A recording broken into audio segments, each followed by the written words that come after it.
মহিলা যায় কাজী টেবিলের উপর ফেলে, এই নেন আপনার টাকা। কাজী সাহেব কাজে কি সেই টাকা? বলে হ্যাঁ সেই টাকা না, নাম্বার মিলে দেখেন নাম্বারে মিলছে। তার টাকা সে টাকাতে এরকম কুড়ামুড়া হয়ে গেল কি করে? আমি তো নতুন টান টাকা দিলাম। বোঝেন না, আপনারা তো ধর্মের মোটে বিশ্বাস করেন, আমার তো বিশ্বাস করেন না। ও কি একটু একটু খারাপ? ওই টাকা কেনার জন্য আমার 200 টাকা সাজছে, তাও আমি বেশি নেই। যখন বেশি নেই এরপরে আমার কাছ থেকে কাটিয়ে নেওয়ার জন্য কি জোরাজুরি করছে।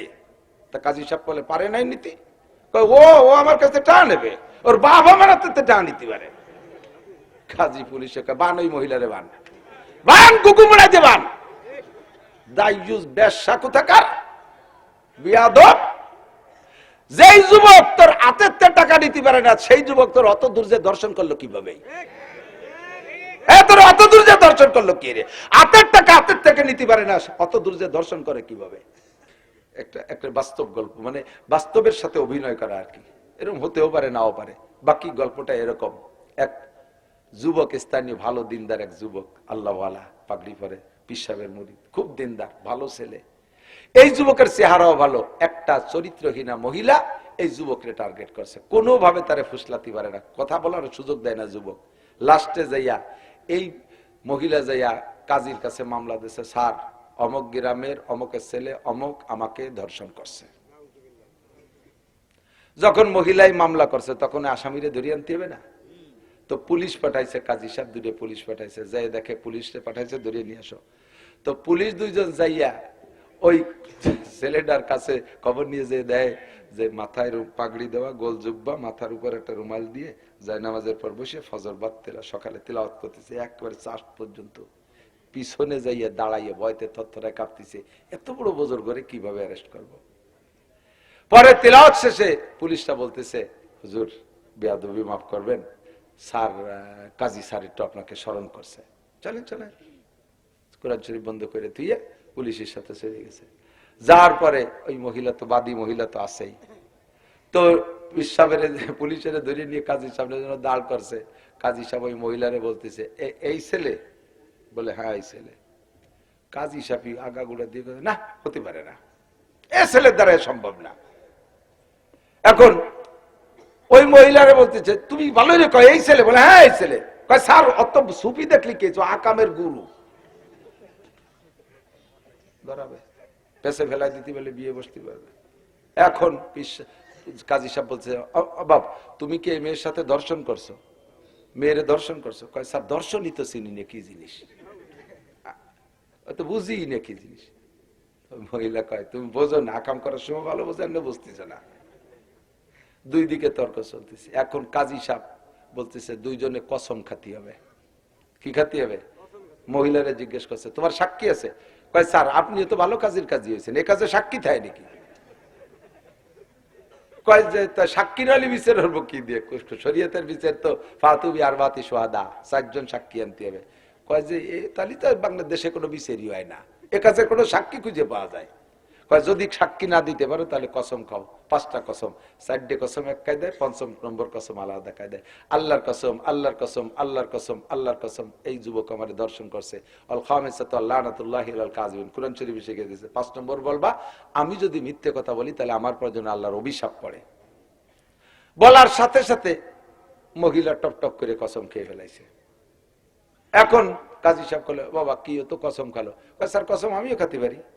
ও খাইছে কসম, আর কসমে কসমে সমান হয়ে গেছে। ওদিকে কে সাক্ষী নাই, বিচার কি আসবে এখন? এখন তো বিচার কোনোদিন, বিচার তো এটা করতেই হবে। মামলা যখন দেশে, তখন কাজী সাহেব কৌশল করে দুইজনের সরাই দিয়ে পরে মহিলাটা রেখে ঘরের ভিতরে ডেকে নিয়ে 5 টাকার একটা নতুন কাগজের টাকা ওর হাতের মধ্যে দিয়েছে, দিয়ে বলছে বাপ আমি এই টাকাটার নাম্বার টাম্বার সব রেখে দিলাম, মনা তুই এই টাকাটা খুব যত্ন সহকারে নিয়ে যাও। ওই ছেলে যেন টের পায় না, তো খারাপ ছেলে, ও তো এমনি তো তোর পর আক্রমণ করছে, ফিরে বেড়ে টাকা পালিয়ে নিয়ে যেতে পারে, খুব যত্ন সহকারে নিয়ে যা, চলে যা। আগামী মঙ্গলবারে যদি এই টাকাটারে হুবহু এইভাবে জমা দিতে পারিস তাহলে বিচার তোর পক্ষে। তুই যা বলছিস সেভাবে করা হবে। মেয়েটারে বিদায় দিয়ে পরে হুজুরের দরবেশে ডেকে বলছে, দরবেশ যদি বাঁচতে হয়, বাঁচার জন্য তোমাকে একটা পরামর্শ দিই। ওই মেয়েটার কাছে 5টা টাকা আছে, ওই 5টা টাকা তুমি যেভাবে হোক তার কাছ থেকে আইনি আমার কাছে যদি দিতে পারো তাহলে বিচার তুমি বেঁচে যাবা, নইলে কিন্তু বাবা মায়ের খাওয়া লাগবে, কিন্তু উপায় নেই। এখন যুবক মানুষ যাই কি করবে, ও তো ওই মেয়েদের সাথে কথা বলার অভ্যাস না, যে বলতেছে দৌড়ই যে কাছে আপা একটু দাঁড়ান, হ্যাঁ হুজুর কথা বলবি না, কথা হবে মঙ্গলবারে। কয় না আপা একটু দাঁড়ান, পায়ে ধরি দাঁড়ান, আপনার কাছে 5টা টাকা আছে, আমি 10 টাকা দিবানি, আপনি ওই 5টা টাকা আমার কাছে বেছেন। কয় যে 10 কোটি টাকা দিলেও হবে না। এইভাবে 200 টাকা পর্যন্ত সাথে কোনোভাবে 5টা বেশি নেই। এরপরে চেষ্টা করছে যে কোনোভাবে হাতের নিতে পারেনি, জোরাজুরি খানিক করছে, তো জোরাজুরি করতে করতে হাতের মুঠির মধ্যে তো কুড়ামুড়া হয়ে গেছে না, এইভাবে ও মাইয়া জিতেই চলে গেছে, নিতে পারিনি হুজুর। যাই এখন হুজুর তো আগামী মঙ্গলবারে ফিটি তো চামড়া থাকবে না, যাইয়ে ঘরের মধ্যে আল্লাহুম্মা আইজ্জিনি আল্লাহুম্মা জিদনা ওয়ালা তানকুসনা ওয়া আকরিমনা ওয়ালা তুহিন্না ওয়া আইজ্জিনা ওয়ালা তুদিল্লানা ফিদ দুনিয়া ওয়াল আখিরাহ। সিজদায় পড়ে কাঁদতেছে, আল্লাহ আমি কেমন, তুমি ভালো যেন অপমান করো না, বেইজ্জত করো না। 1 সপ্তাহ কাঁদছে, বাইরে আর বেরোয় নেই। আর মহিলা তো দিন যায় আর মঙ্গলবার গনে, কবে মঙ্গলবার আসবে বিচার ঠিক মতো পাবো। মঙ্গলবার সকাল বেলা মহিলা আগে আগে যে কোর্টে হাজির হয়ে গেছে টাইম মতো, এবার ওই দরবেশও গেছে। এবার যাওয়ার পরে দুইজন যখন সামাসামি হয়েছে, মহিলা যায় কাজী টেবিলের পর ফেলে, এই নেন আপনার টাকা। কাজী সাহেব কাজে কি সেই টাকা? বলে হ্যাঁ সেই টাকা না, নাম্বার মিলে দেখেন, নাম্বারে বলছে তার টাকা, সে টাকাতে এরকম কুড়ামুড়া হয়ে গেল কি করে? আমি তো নতুন টান টান টাকা দিলাম। বোঝেন না, আপনারা তো দরবেশে মোটা বিশ্বাস করেন, আমার তো বিশ্বাস করেন না। ও কি একটু একটু খারাপ? ওই টাকা কেনার জন্য আমার 200 টাকা সাজছে, তাও আমি বেশি নেই। যখন বেশি নেই এরপরে আমার কাছ থেকে কাটিয়ে নেওয়ার জন্য কি জোরাজুরি করছে। তা কাজী সাহেব বলে পারে নাই নিতে, ও ও আমার কাছে টাকা নেবে, ওর বাবা মারা তো টাকা নিতে পারে। কাজী পুলিশে বান, ওই মহিলারে বান, বান কুকুমুড়াইতে বান, দাইয়ুস বেশ্যা কোথাকার, বিয়াদব। যেই যুবক তোর হাতের টাকা নিতে পারে না, সেই যুবক তোর অত দূর যে দর্শন করলো কিভাবে? তোর অত দূর যে দর্শন করলো কি রে? হাতের টাকা হাতের থেকে নিতে পারে না, অত দূর যে দর্শন করে কিভাবে? শয়তান মহিলা বান, সামানিনা জালদা, 80 ডুরা, পিঠ ছুলিয়ে ফেলাই দিয়েছে বালো ইয়ে। কতক্ষণ? যতদিন পর্যন্ত লাইনে ছিল, সুবিধা ছিল, অতদিন আকাম করিয়ে গেছে। যখন প্যাসে পড়িয়ে গেছে, কম পড়িয়ে গেছে, সেই দর্শন করছে। তোর দর্শন করতে ভালো কোন জায়গা? তুই গেলি কা ধর্ষিতা হতে? মহিলারা যত বেপরদা বেহায়া, ততই দেশে জিনা ব্যভিচার দর্শন বাড়তেছে। কথা বলেন। এই বিচার, এই দর্শন থেকে উঠে আসার জন্য, দর্শন থেকে সমাজকে যদি রক্ষা করতে হয়, র্যাব করবে, আর্মি, পুলিশ, বিডিআর দিয়ে কিছুই দিয়ে কোনো কাজ হবে না, কোনো আইন করে কাজ হবে না। একমাত্র লাগবে কোরআনী আইন বাস্তবায়ন করা। হযরত আবু বকর রাষ্ট্র পরিচালনার ফাঁকে মাঝে মাঝে একটা ঘরের মধ্যে ডেলি 2-3 বার যায়। একটা ঘরে, মুস্তাকিল একটা ঘরে 3 বার যায়। কিছুদিন যাওয়ার পরে হযরত ওমর বলতেছে, খলিফাতুল মুসলিমিন, আপনি ওই ঘরে কি রাষ্ট্রীয় সম্পদ লুকায় রাখতে যান? আমি আপনার সাথে যাব, ও ঘরের মধ্যে কি রাখেন আমি দেখব। হযরত আবু বকর বললেন, ও ঘরের মধ্যে আমি একটা সম্পদ রাখছি, সেই সম্পদ আমি রক্ষণাবেক্ষণ করি, তবে আমার জীবদ্দশায় আমার সাথেও যাবা না, আমি ছাড়া একাও কখনো ওই ঘরের দিকে উকি মারবা না। যতই বীর বাহাদুর হোক ওমর, খলিফাতুল মুসলিমের কথা তো মানতেই হবে। উনি ওই ঘরের মধ্যে যায়নি। তবে ওমর, আমার ইন্তেকালের পরে যদি জনগণ তোমাকে খলিফাতুল মুসলিমিন বানায়, আমি তোমার ওসিয়ত করে গেলাম, তুমি সংসদে যাওয়ার আগে আগে যাবা ওই ঘরে, আমার ওই ঘরে যে সম্পদটা রাখা আছে ওইটা রক্ষণাবেক্ষণের দায়িত্ব আগে নিবা, ওইটা সেরে তারপরে সংসদে যাবা। কিছুদিন পরে হযরত আবু বকরের ইন্তেকাল হয়ে গেছে। সকলের মজলিসে শুরার মাধ্যমে ওমর রাদিয়াল্লাহু তাআলা আনহু খলিফাতুল মুসলিমিন। হযরত ওমর খলিফা হইয়া সংসদ সদস্য যারা ছিল, মন্ত্রী পরিষদ, তাদেরকে নিয়ে মসজিদে নববীর দিকে যাইতেছে। মসজিদে নববী হলো সংসদ ভবন। কতক্ষণ? মসজিদে নববী সংসদ ভবন। মসজিদে নববীতে রাজনীতি হয়। রওনা দিয়ে একটু আগাইয়া হঠাৎ করে মনের মধ্যে কামড় দিছে, আরে আবু বকর তো আমাকে একটা দায়িত্ব দিয়েছিল, ওই ঘরের সম্পদ আগে দেখার, সংসদ ভবনে যাওয়ার আগে, মসজিদে যাওয়ার আগে। এ সাথীরা, তোমরা মসজিদে যাও, আমি আবু বকরের ওসিয়াত পালন করে আসি। হযরত ওমর ওই জায়গা থেকে সেই ঘরের দিকে গেছে। ঘরের ভিতরে ঢুকে যে দেখে এক আজীব ইলাহি কারখানা। অনেক বয়সী এক বুড়ি বিছানায় পেশাব পায়খানা করে একেবারে নষ্টভষ্ট হইয়া, বুড়ির চক্ষু অন্ধ, কানেও তেমন শোনে না, মুখের মধ্যে দাঁত নাই, মুখের ভিতরে ক্যান্সার হয়ে গেছে, গালের এই লাগাম বেয়ে বেয়ে নাল পড়তেছে, ময়লা পড়তেছে। এভাবে বুড়ি হা করে চক্ষু বন্ধ করে বলতেছে, বাবা আবু বকর, তুমি কখন আসবা? আমারে কখন পরিষ্কার করে দিবা? আমারে কখন খানা খাওয়াবা? হযরত ওমর যে ঢুকে দেখে আসছে, যারে কপাল, কি অভিযোগ করেছি আর কি আমাকে দায়িত্ব দিল, কি এসে পাইলাম। বুড়ির সাথে কথাবার্তা না বইলা তাড়াতাড়ি বাসায় যাইয়া সংসদ সদস্যদের বললেন, তোমরা তাকে আগে, আমি অন্য কাজ করে আসি। বাসায় যে স্ত্রীকে বলছে, স্ত্রী একটা খেদমত আমাকে আবু বকর চাপাই দিয়ে গেছে। দেশের মানুষ রাষ্ট্রের দায়িত্ব দিয়েছে, তার চাইতে কঠিন দায়িত্ব আবু বকর দিয়ে গেছে। দ্রুত তুমি মিষ্টি করে হালুয়া পাকাও, নরম করে তাড়াতাড়ি ঠান্ডা করো, খাবার দাও আমার কাছে, আমি খেদমত করে আসি। বিস্তারিত বলার পরে স্ত্রী বলছে, আমি আপনার সাথে যাব। কয় না, তুমি খলিফাতুল মুসলিমিন না, এ দায়িত্ব তোমার না, এ দায়িত্ব আমার। কিয়ামতে আল্লাহ পাক আমাকে বলবে, তোমার রাষ্ট্রের ভিতরে একটা বিধবা বুড়ি মহিলা এমন করে কষ্ট পাচ্ছিল, তুমি কি খেদমত করেছো? এই প্রশ্ন আমার হবে, তোমাকে হবে না, তুমি থাকো, আমি যাই। হযরত ওমর খানা নিয়ে যাইয়া বুড়ির সাথে কথাবার্তা না বইলা প্লেটের থেকে হালুয়া নিয়া মুখের উপরে যখন লাগছে, আঙ্গুলের ছোঁয়া যখন লাগছে, সঙ্গে সঙ্গে বুড়ি চক্ষু বন্ধ, অন্ধ বুড়ি দেখে না, হাত কান ধরে ফেলছে। হাত ধরে মুখটা বন্ধ করে বলে, বাবা তুমি মুখে খাবার দিবা না, আগে তুমি বলো তুমি কে, তোমার পরিচয় বলো, তুমি কে। বুড়ি অন্ধ, বুড়ি দেখছে না আবু বকর না ওমর। হযরত ওমর বলে, বুড়ি আমি যে কেউ হই না কেন, তুমি খাবার খাও। কয় না, তুমি আগে বলো, তোমার পরিচয় বলো, তুমি কে। কয় আমি তোমাকে খানা খাওয়াই তো কে। কয় যে না, এ সেই ব্যক্তি না, তোমার পরিচয় বলো। হযরত ওমর বলতেছে না, হযরত বুড়ি বলতেছে, আল্লাহর কসম, সম্ভবত আমার আবু বকর দুনিয়ায় নাই। ও বুড়ি, তুমি কিভাবে বুঝতে পারলে আবু বকর নাই? কয় আবু বকর আমাকে এভাবে খানা খাওয়ায় নাই। আবু বকর খানা নিয়ে এসে আগে আমার বেড বিছানা পরিষ্কার করে, আমার কাপড় চোপড় পাল্টাইয়া পরিষ্কার করে ধুয়ে মুছে সাফ কইরা এরপরে আবু বকর খানা খায়। প্রথম আমাকে হাত দিয়ে খাওয়াইছে, এখন আমি মুখের অবস্থা ভালো না বিদায় আবু বকর আমাকে জিব্বে করে খানা খাওয়াইতো। আবু বকর জিব্বে আমার মুখের সাথে দিয়ে খানা খাওয়াইতো। হাত যখন মুখে লাগছে আমি বুঝছি আবু বকর না। বলো আমার আবু বকর কেমন আছে?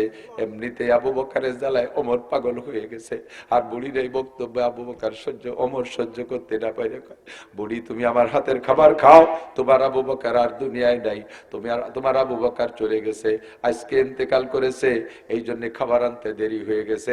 পরবর্তী খলিফাতুল মুসলিমিন আমি, আমার হাতের খানা খাও, তোমার আবু বকরের খানা আর পাবা না। হযরত ওমরের মুখে কান্না কান্না কণ্ঠে এই বক্তব্য শুনে বুড়ি একটা চিৎকার মেরে স্টক করে জায়গায় দুনিয়া থেকে বিদায় নিয়ে গেছে। হযরত ওমরের হাতের খানা আর খাই নাই, ওমরের খানা আর খাই নাই। আল্লাহু আকবার। বুড়িকে আল্লাহ পাক রব্বুল আলামিন এভাবে বুড়িকে দুনিয়া থেকে নিয়ে গেছে। ইজা কানা উমারাকুম খিয়ারাকুম ওয়া আগনিয়াকুম সুমহাকুম। আল্লাহর নবী বলেন, যখন তোমাদের দেশের নেতারা হবে এইরকম ভালো মানুষ, আবু বকরের মতো ভালো মানুষ, ওমরের মতো ভালো মানুষ, উসমানের মতো ভালো মানুষ, আলীর মতো ভালো মানুষ, খুলাফায়ে রাশিদিনের মতো যখন হবে ভালো মানুষ, কয় তাই কি আর কিয়ামতের আগে সম্ভব? কেন সম্ভব না? আফগানিস্তানে যান, কেন সম্ভব না? আফগানিস্তানে যান। যেই আফগানি মুল্লাদেরকে এতদিন তালেবান জঙ্গিবাদ করে গালি দিয়েছেন, যাদের বক্তব্যের সাথে সুর মিলিয়ে বক্তব্য দিয়েছেন, এখন যে দেখেন তারাই সেই তালেবানদের জুস খায়। তালেবানদেরকে আল্লাহ পাক এমন ফল ফুলে ফলে ভরা ভরা করে দিয়েছে, তাদের ডালিমের রস আমেরিকা এখন এক্সপোর্ট হচ্ছে। আমেরিকানরা এখন আফগানি জুস পাইলে অন্য কোন জুস খায় না। তাদের পার্লামেন্ট দেখলে মনে হয়, তাদের সংসদ ভবন দেখলে মনে হয় যেন এইটা খোলাফায়ে রাশিদিনের সংসদ। তাদের সদস্যদের দেখলে মনে হয় মাথায় তাদের এত বড় পাগড়ি, কি তাদের সুন্নতি চেহারা, কি তাদের জুব্বা। কয়েকদিন আগে আমার বাড়ির মাদ্রাসায়, সুলতানসি মাদ্রাসায় 8 জন আসছিলেন আফগানি মুজাহিদ তবলিগ জামাত, 12 জন আসছে, 4 জন বাঙালি, 8 জন আফগানি। বিস্তারিত শুনলাম, তাদের দিকে তাকায় থাকতে মনে চায়। আমার মনে হয় বাংলাদেশের 100 পীরের চাইতে আফগানের একজন মুজাহিদের মর্যাদা আল্লাহর কাছে বেশি। পীর সাইজা খানকা জমাইয়া বসে তাকে মুরিদ বেচে খাও, মুরিদদের দিয়ে বসে খাও জায়গায় বসে। আর সে বেটারা কাফেরদের সাথে 40 বছর রাশিয়ান আর আমেরিকানদের সাথে যুদ্ধ করে আল্লাহর রহমতে বিজয় অর্জন করেছে। শতভাগ ইসলামী হুকুমত, জিনার বিচার হত্যা, জিনার বিচার যা শরীয়তে আছে 2 প্রকার। বিবাহিতা বিবাহিত হলে পাথর মেরে শেষ করে দেওয়ার কথা আছে। জিনার বিচার 2 প্রকার, অবিবাহিত হলে 100 কোড়া মিয়া তো জালদা। আর আশাইকো ইজা জানায়া ফারজুমুহুমা, বিবাহিত জিনা করে ধরা পড়লে পাথর মেরে শেষ করে দাও, হাজার হাজার মারা লাগবে না। বাংলার জমিনে যদি এমন দুইটা বিচার করে, আমি কসম খেয়ে বলতে পারি আল্লাহর রহমতে জিনা বন্ধ হবে। কতক্ষণ র‍্যাব, কুবরা, আর্মি, বিডিআর কোন আইন দিয়ে কিছু দিয়ে ঠেকাইতে পারবা না। আল্লাহু আকবার। ইফটিজিং আইন করছে, কি হয়েছে তাতে? ইফটিজিং এর একটা বিন্দু মাত্র বন্ধ হয় না ইফটিজিং, ঠিক না? আরো ইফটিজিং বাড়ছে। সৌদি আরব গেছে, একজন কয় সিগারেট খা, ছাড়িয়ে দিছি, নিয়ত করছে আর খাবো না, কিন্তু জায়গায় জায়গায় লেখা দেখি যে মামলু তাৎকিন, ধূমপান নিষেধ। ওই লেখা দেখলে এটা খাতি মনে কয়, ওই লেখা দেখলে এটা খাতি মনে কয়, যতক্ষণ অসহে না পড়ে। ইফটিজিং এর নাম করে দিয়ে পরে আরো ইফটিজিং করার শখ হয়। 14ই ফেব্রুয়ারি একটা ভালোবাসা দিবস বলে ভ্যালেন্টাইন্স ডে, এই ডে বানাই দিয়ে দুনিয়ার নুচ্ছমি করার পথ খুলে দিয়ে আবার বাংলাদেশের কোন যুবক বিশেষ করে মুসলমানের সন্তান, আরে মুসলমান না কাফের সন্তানও এখনো পর্যন্ত এরা ধর্ষণ করে না, ধর্ষণ করার সাহস নাই। 100% পর্দানশীল একটা মেয়েকে নিয়ে অপহরণ করছে, ধর্ষণ করছে, এর একটা প্রমাণও দেখাতে পারবেন না। দর্শিত হয় কারা? আগান্দে বাগান্দে ঘুরে বেড়ায় যেগুলো, সেইগুলো। কতক্ষণ বটমূলে যাবা, পয়লা বৈশাখের পান্তা ইলিশ খাতে সারা রাত সেমরি মানুষ হয়, মিটি মানুষ হইয়া বটমূল দিয়ে ঘুরবি, সরোয়ার্দী উদ্যান দিয়ে, এই সমস্ত পার্কে পর্কে, কুয়াকাটা, কক্সবাজার, আর সে জায়গা দো পাইয়ে শিয়ালের অভাব আছে। শিয়ালে যদি ধরিয়ে নিয়ে যায়, মুরগিগুলোকে রাস্তায় ছাড়ো কে? কতক্ষণ আল্লাহু আকবার। আরবি সাহিত্যের একটা কিতাবে একটা গল্প পড়েছিলাম, একটা বাস্তব গল্প, মানে বাস্তবের সাথে অভিনয় করা আর কি। এরকম হতেও পারে, নাও পারে। বাকি গল্পটা এরকম, এক যুবক, স্থানীয় ভালো দিনদার এক যুবক, আল্লাহওয়ালা, পাগড়ি পরে, পীর সাহেবের মুরিদ, খুব দিনদার, ভালো ছেলে। এই যুবকের চেহারাও ভালো। একটা চরিত্রহীনা মহিলা এই যুবককে টার্গেট করছে, কোনোভাবে তারে ফুসলাতে পারে না, কথা বলার সুযোগ দেয় না যুবক। লাস্টে যাইয়া এই মহিলা যাইয়া কাজীর কাছে মামলা দিয়েছে, স্যার অমক গ্রামের অমকের ছেলে অমক আমাকে ধর্ষণ করছে। যখন মহিলাই মামলা করছে, তখন আসামিরে ধরিয়ে আনতে হবে না? তো পুলিশ পাঠাইছে, কাজী সাহেব দুটো পুলিশ পাঠাইছে, যাই দেখে পুলিশে পাঠাইছে, ধরিয়ে নিয়ে আসো। তো পুলিশ দুইজন যাইয়া ওই ছেলেটার কাছে খবর নিয়ে যে দেয় যে মাথায় পাগড়ি দেওয়া, গোল জুব্বা, মাথার উপর একটা রুমাল দিয়ে যায় নামাজের পর বসে ফজর বাদ সকালে তিলাওয়াত করতেছে একবারে চাষ পর্যন্ত। পিছনে যাইয়া দাঁড়াইয়া ভয়তে থরথরায় কাঁপতেছে, এত বড় বোজর করে কিভাবে অ্যারেস্ট করব।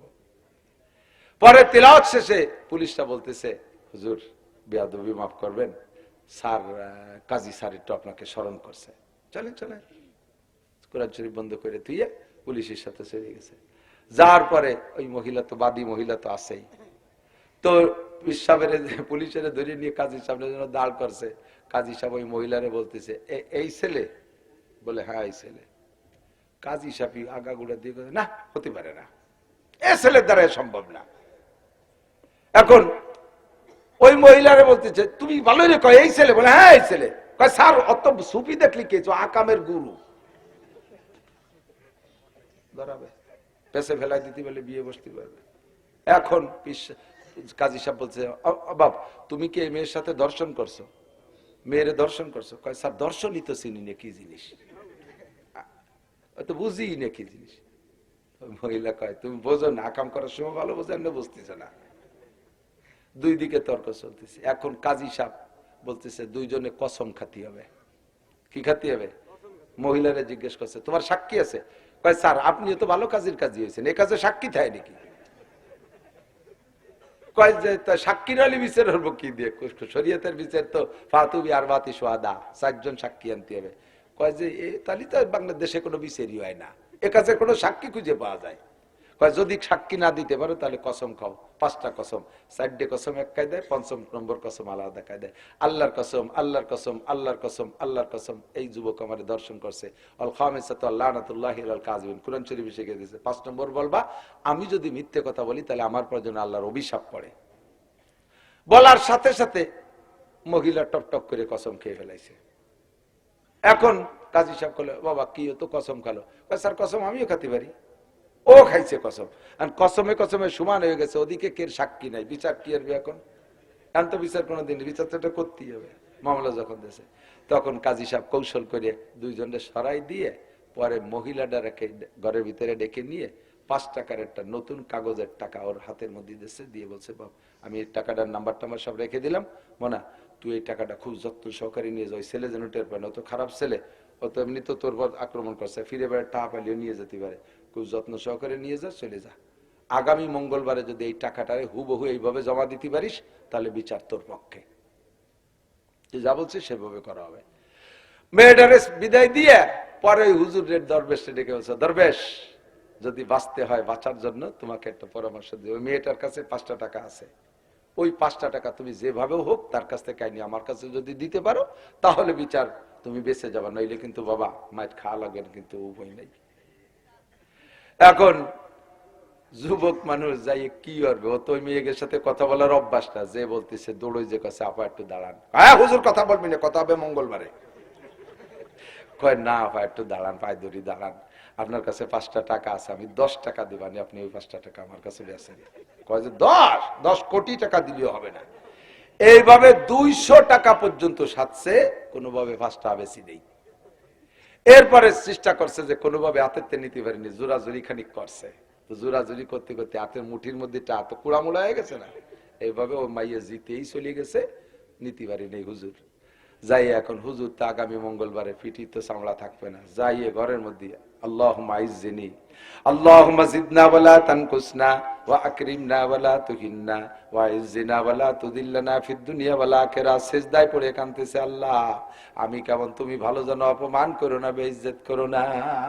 1 সপ্তাহ কাঁদছে, বাইরে আর বেরোয় নেই। আর মহিলা তো দিন যায় আর মঙ্গলবার গনে, কবে মঙ্গলবার আসবে বিচার ঠিক মতো পাবো। মঙ্গলবার সকালবেলা মহিলা আগে আগে যে কোর্টে হাজির হয়ে গেছে টাইম মতো, এবার ওই দরবেশও গেছে। এবার যাওয়ার পরে দুইজন যখন সামাসামি হয়েছে, মহিলা যায় কাজী টেবিলের পর ফেলে, এই নেন আপনার টাকা।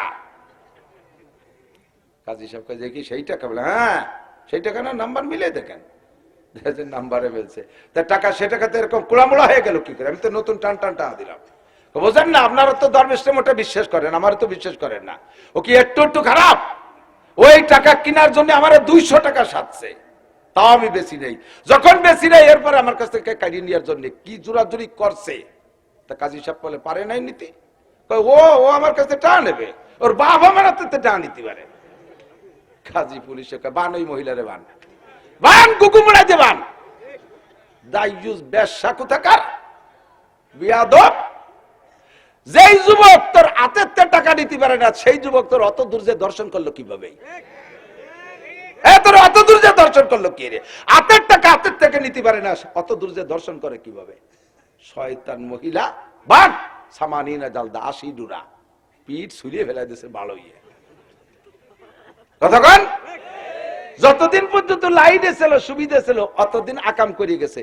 যখন পেছে পড়িয়ে গেছে, কম পড়িয়ে গেছে, সেই দর্শন করছে। তোরে দর্শন করতে ভালো কোন জায়গা? তুই গেলি কা ধর্ষিতা হতে? মহিলারা যত বেপরদা বেহায়া, ততই দেশে জিনা ব্যভিচার দর্শন বাড়তেছে। কথা বলেন? এই বিচার, এই দর্শন থেকে উঠে আসার জন্য, দর্শন থেকে সমাজকে যদি রক্ষা করতে হয়, র্যাব করবে, আর্মি, পুলিশ, বিডিআর দিয়ে কিছু দিয়ে কোনো কাজ হবে না, কোনো আইন করে কাজ হবে না। একমাত্র লাগবে কোরআনী আইন বাস্তবায়ন করা। দেশকে যদি শান্তির আওতায় আনতে হয়, আফগানের মতো শান্তি যদি পাইতে চাও, তাহলে ঈমান আর তাকওয়া আল্লাহকে দান করো, কোরআন সুন্নাহ ভিত্তিক রাষ্ট্র কায়েম করতে হবে, নইলে দেশের ভিতরে শান্তি পাওয়া যাবে না। এটা আমলি গালারা করেন, আমরা সব ভোট আপনাদের দেব। বিএনপি আলারা করেন, সব ভোট আপনাকে দেব। জাতীয় পার্টি করেন, সব ভোট আপনাকে দেব।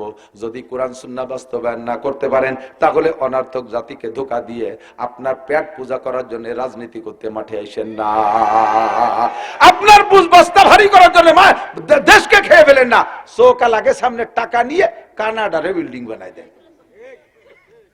বুঝেন নাই কথা? বিল্ডিং বানাইছে কোন জায়গা যাইয়া? কানাডা না?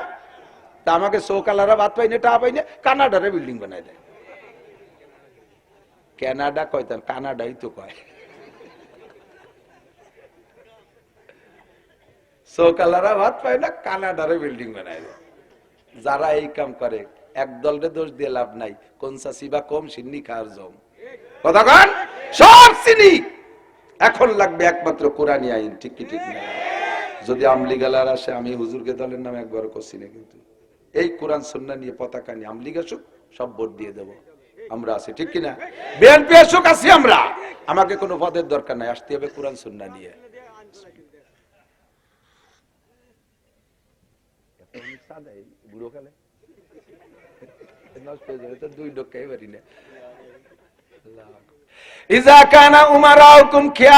শান্তির কথা আল্লাহ বলছে দুইটা, ঈমান আর তাকওয়া। আর নবী বলছেন যে তোমরা যদি দুনিয়ারে শান্তি জান্নাত বানাইতে চাও, এক নম্বরে তোমাদের নেতারা হবে দিনদার, ইমানদার, পরহেজগার, আল্লাহ ওয়ালা বুজুর্গ। দুই নম্বরে ওয়াগনিয়াকুম সুমহাকুম, তোমাদের সমাজের ধনীরা হবে দানবীর, তারা যাকাত দেবে, টাকা দেবে, পয়সা দেবে, গরিব মিসকিন এতিম অসহায় কাঙ্গাল দুঃখিনী বিধবাদের দিকে লক্ষ্য রাখবে, মসজিদ মাদ্রাসাগুলো দান খয়রাত করবে। ওয়াগনিয়াকুম সুমহাকুম ওয়াউমুরুকুম শুরা বাইনাকুম, প্রত্যেকটা কাজ পরামর্শ সাপেক্ষে হবে। স্কুল চালাবা পরামর্শ করে, কলেজ চালাবা পরামর্শ করে, বিশ্ববিদ্যালয়ের ভিতরে একটা পরামর্শ কমিটি থাকবে, হ্যাঁ, একে বলে উপদেষ্টা কমিটি, মুশির বলে, আরবিতে বলে মুশির। মাদ্রাসা একটা পরামর্শ কমিটি থাকবে, মসজিদের জন্য পরামর্শ কমিটি থাকবে, তবলিগ চলবে পরামর্শ সাপেক্ষে। একা একা মাতুব্বারি করতে যে সাত সাপ তবলিগের 12টা বাজায় দিয়েছে, কথা কর, একা একা মাতুব্বারি করতে যায় সারা পৃথিবীর তবলিগরা দুই ভাগ করে দিয়েছে। ও দোস্ত, যদি তবলিগের ভিতরে পরামর্শ জারি থাকে, মজলিসে সুরার মাধ্যমে তবলিগ চলতো, তাহলে এই দুনিয়া এত খুনোখুনি মারামারি হইতো না, ইজতেমা সুন্দর হইতো, টঙ্গীর ময়দান ভালো থাকতো, আলেম ওলামার সাথে তাবলিগালাদের ভিতরে কোনো গ্যাঞ্জাম হইতো না। আমি হাজার হাজার মাহফিলের ভিতরে তশকিল করে হাজার হাজার সাধারণ পাবলিকরে তবলিগে পাঠাইছি, কিন্তু দোস্ত এখন কথা বলতেই শরম লাগে। কয় যে হুজুর তবলিগ আপনাকে দুই দল, কোন দলে যাব, কোন দলে যাব? কোন মশওয়ারা থাকলে, পরামর্শ থাকলে এইটা হতো না, একক মাতুব্বারিতে চলে যাওয়ার কারণে এই ঝামেলা। নবী পাক বলেন ইজা কানা উমারাকুম খিয়ারাকুম, এই তিনটে যখন তোমাদের হবে, ফাজহারুল আরদি খায়রুম মিন বাতনিহা, দুনিয়াটা হবে তোমাদের শান্তির ঘর। পক্ষান্তরে ওয়াইজা কানা উমারাকুম শিরারাকুম, যখন নেতারা হবে গাঁজাখোর, ইয়াবাখোর, ফেনসিডিল, হিরোইনখোর, বেনামাজি, দাড়ি চাচা, সুদখোর, ঘুষখোর, ফাঁকিবাজ, মাগিবাজ, লম্পট, লুচ্চ, বদমায়েশ, এই সমস্ত যখন হবে, মারিং ম্যান হবে, টোন মারবে, মন মারবে, রাস্তা মারবে, খাল মারবে, বিজিএফ কার্ড মেরে খাবে, পঙ্গু ভাতা, বয়স্ক ভাতা বেঁচে খাবে, ব্রিজের রড খেয়ে বেলায় দিয়ে তার মধ্যে কুনসি ঢুয়ে দেবে, কারেন্টের খাম্বা তার তোর সহ গিলে খেয়ে বেলায় দেবে, বাজারের পাকা পায়খানা গিলে খেয়ে ফেলবে। এইরকম যখন তোমাদের নেতা হবে, ও আগ্নিয়াও কুম্ভখালা, কুমার ধনী মানুষ যত কৃপণ হবে, ও উমুরুকুম ইলা নিসাইকুম, সংসার থেকে সংসদ পর্যন্ত মাতুব্বারি করবে বউরা। এনে 100 টাকা দিতে যাই পকেটেতে বেরোয় থুয়ে দিছে, দেবেন না? কয় না, যদি নানটুরমা শোনে তাহলে আমার বাড়ি উঠতে দেবে না। হ্যাঁ, নানটুরমার ভয়তে 100 টাকা দান করতে পারে না, কথা কয় টাকা, ঠিক না? কামাই হরেন আপনি, ক্যাশিয়ার বানাইছেন বউরে, বউর কাছ থেকে না শুনে কোথাও কিছু করা যায় না।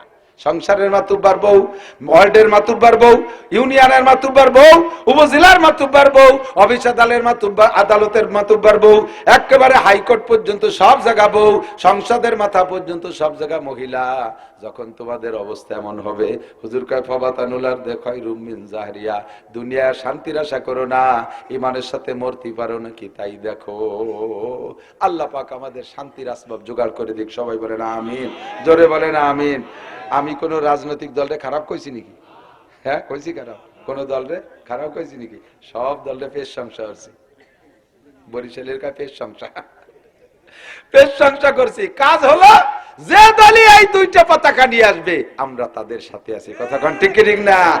বহুকাল ধরে দেখছি, একটা বার অন টেস্ট আল্লাহর একটু ট্রাই করেন, আল্লাহরে ভোট দিলে আল্লাহ শান্তি দেবে আফগানে দেশে বলে শুনলাম, দেখি বাংলাদেশে একটা বার দেয় নাকি ওয়ান টেস্ট, একটা বার আল্লাহরে, যদি আল্লাহ না পারে পরের বার কো জ্বালা তুমি পারো না, আমরা ফিরে জায়গায় চলে যাচ্ছি, নৌকালারা নৌকায় দাঁড়িয়ে শেষ, আল্লাহ দাঁড়িয়ে চলে, তুমি ফেল, এই কয়ে সরিয়ে চলে যাবো, কথা কর না। কিন্তু আল্লাহ ফেল করা যাত না, আল্লাহ পাক কবুল করুক, বলেন আমিন।